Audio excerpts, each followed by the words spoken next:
કેમ છો વિદ્યાર્થી મિત્રો? મજામાં?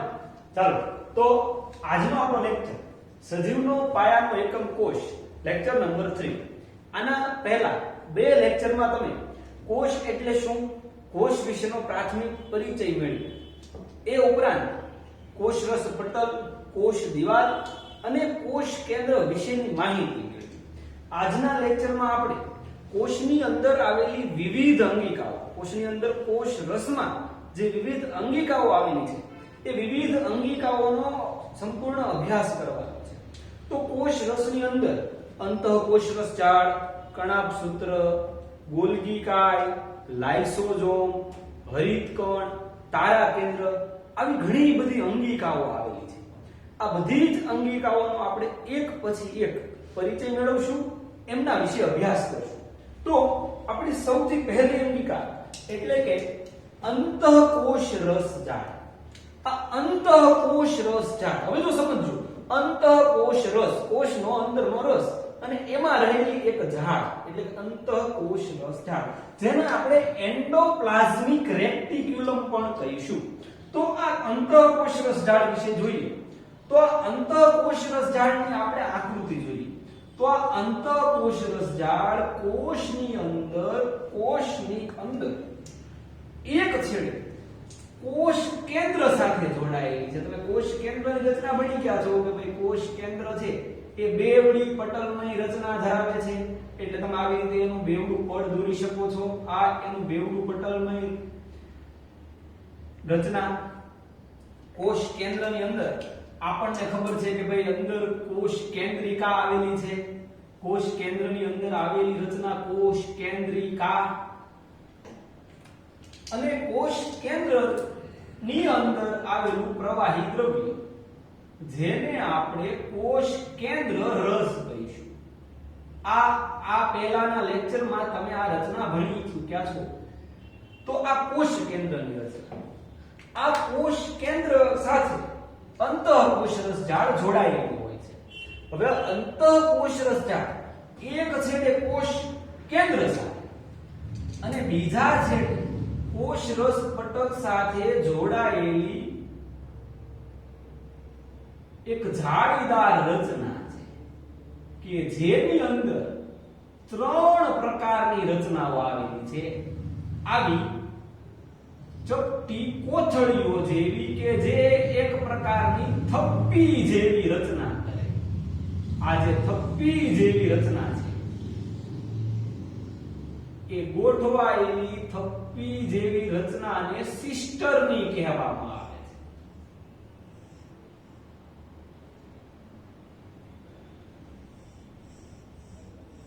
જેના એક છેડે આ અંતઃકોષરસ જાળનો છેડો એ કોષ કેન્દ્ર સાથે અને બીજો છેડો કોષ રસ પટલ સાથે જોડાયેલો છે. એટલે જુઓ, કોષ કેન્દ્ર અને કોષ રસ પટલ વચ્ચે પરિવહન માર્ગ તરીકેનું એક કામ કરશે. આપણે એમના કાર્યમાં જોઈશું. હવે અહીંયા જોજો, આ કોષ રસ પટલ આવી કંઈક સાથે સાથે એમાં ગોળકો કે ધાનીઓ જેવી રચનાઓ પણ આવેલી હોય છે. એટલે જો અહીંયા લખ્યું છે કે આ રચના મુખ્યત્વે સિસ્ટરની, નલિકાઓ અને પુટિકાઓની બનેલી એક જાળીદાર રચના, આ જાળી જેવી રચના છે. એમાં જે મેં લાંબી લાંબી દોરી છે, આ જે રચના છે એને હું સિસ્ટરની કહીશ.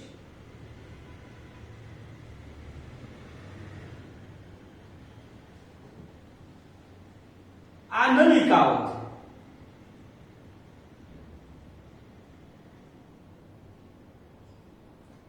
અને આ ગોલકો છે, અથવા જેને પુટિકાઓ કહીશું આપણે, અથવા એને આપણે શું કહીશું, પુટિકાઓ કહીશું. આ અંતઃકોષરસ જાળની સામાન્ય રચના કે જેની અંદર ત્રણ પ્રકારના ભાગ હોય. સિસ્ટરની આવેલી હોય કે જે ચપટી કોથળીઓ જેવી છે, થપ્પી છે, છૂટી નળિકાઓ અને પુટિકાઓ. હવે સમજો, આ સમગ્ર સિસ્ટમ એક ઝાડુ બનાવે છે. કોષની અંદર એક ઝાડા જેવી આ રચના બનાવે છે. વિભાગમાં વહેંચી દીધું, બે પ્રકાર. સૌથી પહેલું આપ્યું છે આપણને કણિકામય અંતઃકોષ રસજાળ, રફ એન્ડોપ્લાઝમિક રેટિક્યુલમ. તો આ કોષ કેન્દ્રની નજીકની જે અંતઃકોષ રસજાળ છે એ અંતઃકોષ રસજાળ પર આ રિબોઝોમ કણિકાઓ આવેલી હોય છે.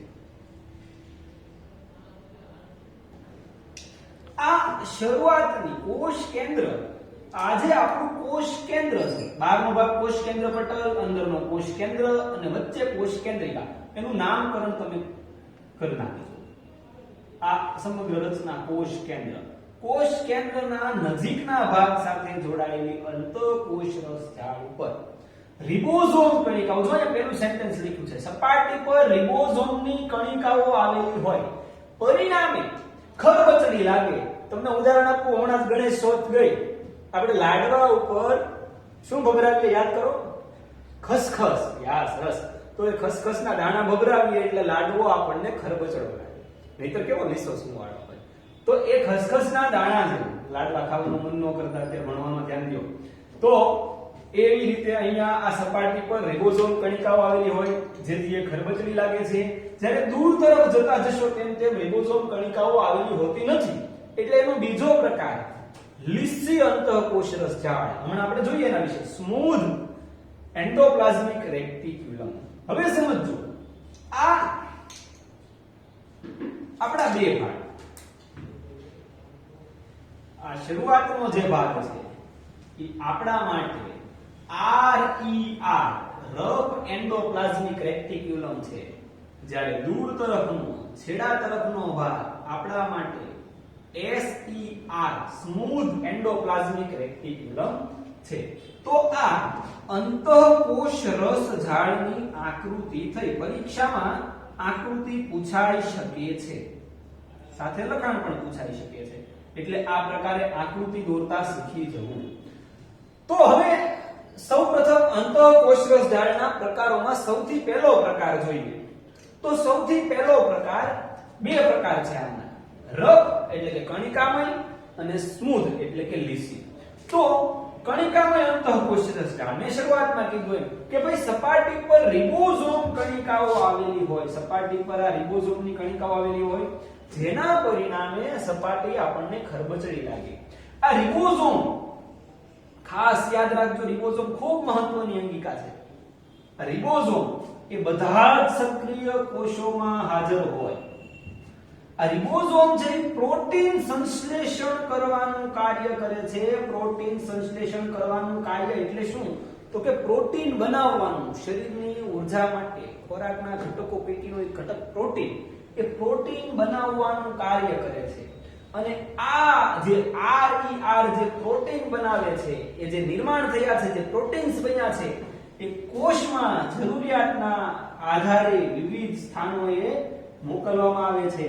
એટલે કે કુરિયર કંપની ફ્લિપકાર્ટ, એમેઝોન, તમને ખ્યાલ છે તમે ઓનલાઈન બધું મગાવો છો, તો આ એક પ્રકારની કુરિયર કંપની. આ તમારા ઉદાહરણ માટે પેપરમાં પાછા કુરિયર કંપની ઉદાહરણ તરીકે ફ્લિપકાર્ટ, એમેઝોન એવું લખતા નહીં હો. તો આ શું કરશે? એ પ્રોટીન્સ, લિપિડ્સ એવા દ્રવ્યોનું પેકેજિંગ કરશે. પેકેજિંગ કર્યા પછી વહન કરશે. આ કણિકાની રચના આપણે સૌથી પહેલા જોયું કે ભાઈ આની રચનામાં આ ત્રણ પ્રકારની રચના હોય છે. હવે ખાસ આ સૌથી પહેલો મેં જે પ્રશ્ન લખ્યો છે એ સમજવા જેવો છે કે ભાઈ એનું સ્થાન ક્યાં આવેલું હોય. એટલે કે અંતઃકોષ મોટા ભાગની અંગિકાઓ બધા જ કોષોમાં હાજર હોય છે. કેટલાક અપવાદ હોય છે એ આપણે યાદ રાખવા પડશે. કેવા અપવાદ? તો કે અંતઃકોષ રસજાળ છે એ મનુષ્યના રક્તકણમાં, અંડકોષમાં,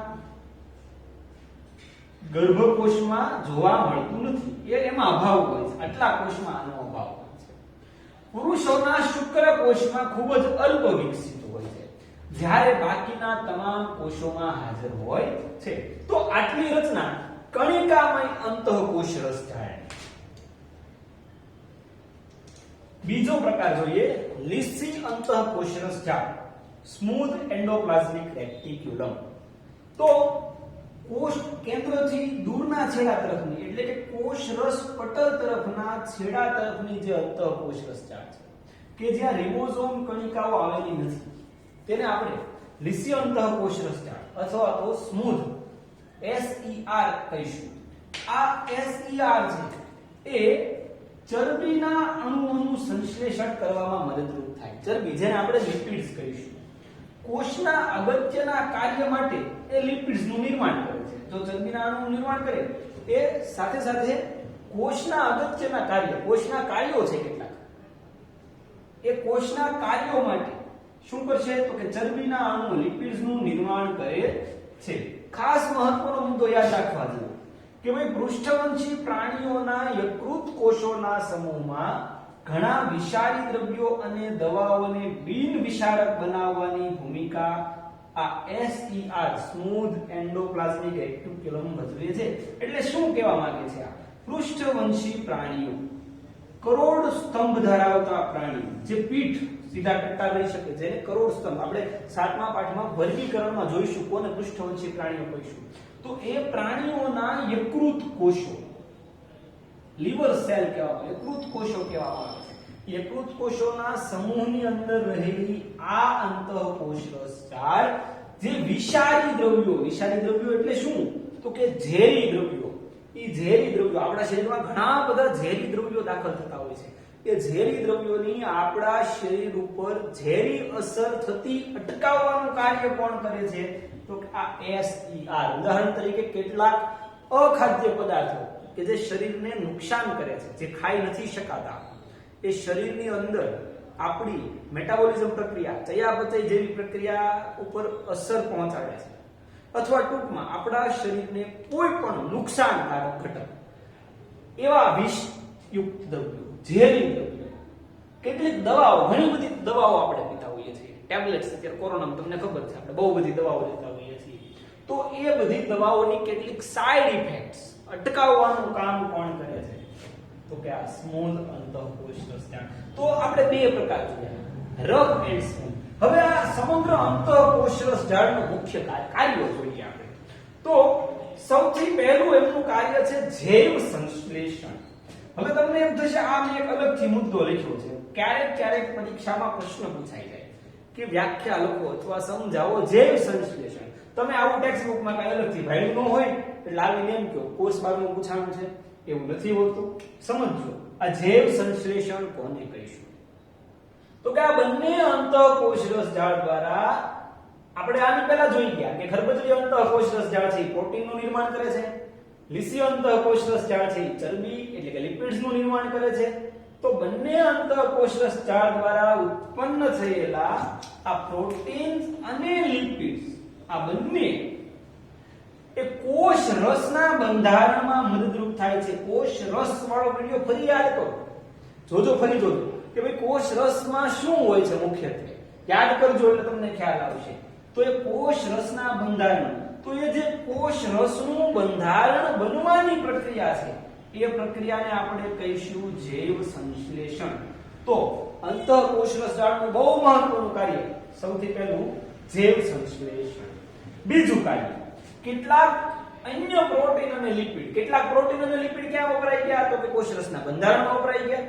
હજી કેટલાક પ્રોટીન અને લિપિડ વધ્યા છે તો એનો ઉપયોગ ઉત્સેચકો અને અંતઃસ્ત્રાવો તરીકે થાય છે.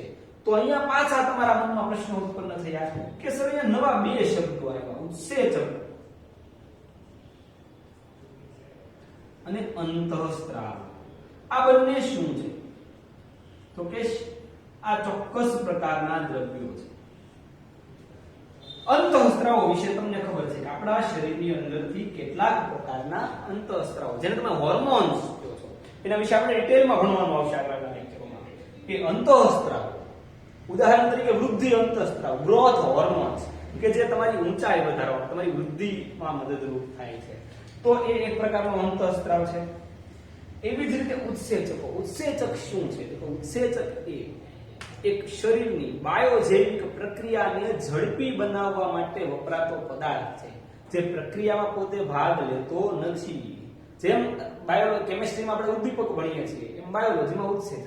ઉત્સેચક એટલે શું તો કે પ્રક્રિયામાં ભાગ લેતો. હું તમને સાવ સારું ઉદાહરણ આપું કે પ્રકાશ સંશ્લેષણની પ્રક્રિયામાં સૂર્યપ્રકાશ એ ઉદ્દીપકનું કાર્ય કરે. એ પોતે પ્રક્રિયામાં ભાગ લેતો નથી, પણ પ્રક્રિયા થવા માટે હાજરી જરૂરી છે. એ પોતે પ્રક્રિયામાં કોઈ જગ્યાએ વપરાતો નથી, તો એક પ્રકારનો ઉદ્દીપક. એવી જ રીતે જ્યારે બાયોલોજી એટલે કે જીવ વિજ્ઞાનની વાત આવે, શરીરની જૈવિક પ્રક્રિયાઓની વાત આવશે, ત્યારે એ ઉદ્દીપક તરીકે કોણ કામ કરે છે? આ ઉત્સેચકો કામ કરે છે. શરીરની કેટલીક પ્રક્રિયાઓમાં પ્રોટીન અને લિપિડની હાજરી હોવી જરૂરી છે. એ પોતે એમાં ભાગ લેતા નથી, તો આ પ્રકારના ઘટકોને ઉત્સેચકો કહીશું. શરીરમાંથી કેટલાક ઉત્પન્ન થતા સ્ત્રાવ, જેને અંતઃસ્ત્રાવો કહીશું. તો વધારાના પ્રોટીન અને લિપિડ કેટલાક અંતઃસ્ત્રાવો અને ઉત્સેચકોમાં. ત્યારબાદ આ જુઓ, આ છેડો કોષ કેન્દ્ર સાથે, આ છેડો કોષ રસપટલ સાથે, સમગ્ર માધ્યમ કોષ રસમાં આવેલું છે. એટલે કે કોષ કેન્દ્ર અને કોષ રસ વચ્ચે કે કોષ રસના વિવિધ પ્રદેશોમાં દ્રવ્યોના વહન માટે આ માર્ગ તરીકેનું કાર્ય કરે છે. આખી કોષની રચના યાદ કરો તો આ સમગ્ર કોષ રસમાં આવેલું, એટલે જેનું નામ છે અંતઃકોષ રસ જાળ. તો મહત્વનું કાર્ય શું? તો કે કોષ કેન્દ્ર અને કોષ રસની વચ્ચે અને સમગ્ર કોષ રસના વિવિધ પ્રદેશોમાં દ્રવ્યોના વહન માટેનું કાર્ય કરે છે. તો આટલી રચના આપણી અંતઃકોષ રસ જાળની થઈ. ત્યારબાદ બીજી અંગિકા ગોલ્ગી પ્રસાધન, જેને આપણે ગોલ્ગી કાય પણ કહીએ છીએ, એટલે કે ગોલ્ગી અપાર્ટસ, ગોલ્ગી પ્રસાધન. તો આ ગોલ્ગી કાયની રચના, એની શોધ કેમિલો ગોલ્ગી નામના વૈજ્ઞાનિકે, તમારી જાણકારી માટે કહી દઉં, ઘુવડના ચેતાકોષ, ઘુવડ નામનું પક્ષી હોય ને એમના ચેતાકોષમાં એમને આ સૌપ્રથમ વખત આ ગોલ્ગી કાયની રચના મળી આવી હતી. પરીક્ષામાં પ્રશ્ન પૂછાઈ શકે, કેમિલો ગોલ્ગી નામના વૈજ્ઞાનિકે ગોલ્ગી કાય અથવા ગોલ્ગી પ્રસાધનની શોધ કરી હતી. યાદ રહી જાય એવું છે, ગોલ્ગી ગોલ્ગી ગોલ્ગી ગોલ્ગી કરીને ગોળ ગોળ કાય નો કરી નાખતા. સ્થાન ક્યાં આવેલું છે સૌથી પહેલા જોઈએ તો સામાન્ય રીતે બેક્ટેરિયાઓ, નીલહરિત લીલ, પરિપક્વ શુક્રકોષો અને રક્તકણો, આ ચાર બાદ કરતા કયા કયા યાદ રાખજો ફરીથી. બેક્ટેરિયા, નીલહરિત લીલ, પરિપક્વ શુક્રકોષો અને રક્તકણો, એને બાદ કરતા તમામ યુકેરિયોટિક કોષમાં જોવા મળે છે. આ યુકેરિયોટિક સજીવો આપણે કોષ વખતે જ ભણી ગયા હતા કે બે પ્રકારના કોષ હતા, પ્રોકેરિયોટિક